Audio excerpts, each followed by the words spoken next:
I was there taking pictures so I could get the information out. I have to say that I was absolutely stunned to watch the police on the front gate. I just assumed that they would arrest the folks that were standing in front of the gate, and I honestly didn't hear them give any warnings, but they could have. I didn't hear it. It's sort of like a little bit of chaos, because suddenly they were just pepper spraying over and over again, and picking up people and just tossing them into this gravel pit. Later on Saturday morning, I wandered down to where the fire truck and ambulance had come, and wandered down there to see what was happening there. And there were two women who had been clearly, severely pepper sprayed. And the fire people and the ambulance people were just enjoying the sunshine. They were just, oh, you know, the sun's nice, you know. And I asked one of them, who looked like he might have been the head guy, you know, I've got his picture, but I don't have his name. And I asked him, you know, why wasn't he doing anything? He said, oh, everything is fine. And it is true that the medics from the activist group were there doing a great job, but the paramedics and the people that we pay our taxpayers dollars to were doing nothing. And at one point, this young woman, who I now know who she is, she was clearly shaking all over. And I'm not a medic, but it looked like somebody going into shock. And I asked the head guy there, saying, is she going into shock? No, she's just cold. But it's not as if they were giving her blankets or anything warm to drink or anything. They were doing absolutely nothing. And so I finally asked him, what is it, you know, how do you know she's not going into shock? And he said, well, she's just, you know, she's crying out in pain. So that meant she wasn't in shock. You know, I'm just outraged. And then the last little story of these people, somebody came running up to say that somebody was injured at the intersection of where the port is, and would they go down and look at this person? And the fire chief or whoever he was said, oh no, I don't want to put my people in danger. And somebody, you know, sort of looked at him and said, you know, it's a peaceful protest. There's no danger there. And he said, oh, you know, I just can't take that chance.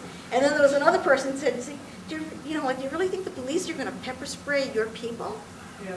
You know, and that was the only violence that happened on Saturday. It was police violence. But I'm outraged to see public servants who are supposed to serve the people and clearly didn't give a shit about these young women. I was standing across the street when a policeman shoved their club into Anna and then pushed her down off of the sidewalk into the street where she fell. And I sort of cried out. And that was Wednesday night for me. And then Friday, I didn't have any real intention of, I don't know, I was just going down to the port to see what was happening. And I had sort of walked in right as everyone was sitting down. So I just sort of sat down with everyone else. And then almost as soon as I sat down, everyone got up again because this truck was pushing in to the blockades. They were pushing on the people, and the people were slamming on the front of the truck to stop. Everyone was screaming, stop, and the truck was just pushing and pushing. So then the truck backed up eventually. We sat down again. They decided to bring out a second truck that did not have striker vehicles on it, but had military equipment. And the group I was with made the decision to stay at this point, and so we stayed seated. The police came by and told us that if we let this truck through, they would let us stay here. And then they told us that they didn't have enough people to deal with us at that moment. So we stayed there. The truck backed down and eventually pulled away, went back into the port, took off all of the cargo, went away. That was Friday for me. I stayed there late into the night. I stayed there while they put up the blockade on the north gate. And I just want to say I'm just so humbled by all of my friends and everyone here that has just put everything on the line for this. You are all so amazing. Thank you. And my name is Bon Nguyen, and just want to start out by explaining two concepts. One concept is the concept of a street medic, and the other is the concept of a legal observer. Now, these both are actors within nonviolent direct action who actually don't participate in the action itself, but are there to provide assistance. The street medic, the concept of the street medic originated in the civil rights movement because during demonstrations where people were expressing themselves, people would get injured and nobody would be there for them except for their own kind, their own people. The concept of the legal observer is that this is a person who observes what is happening, usually between an interaction between the police and the demonstrators. If the police are doing nothing wrong, then they don't need to worry about the legal observer. If they are doing something wrong, then yeah, they should worry, because the legal observer is witnessing and taking notes. I wasn't planning on being a street medic this time around, but this Saturday, during all the pepper spray, there weren't enough street medics around to assist everyone because so many people had been pepper sprayed. And I had some street medic training, so I went ahead and became a street medic to administer to all these people who were injured.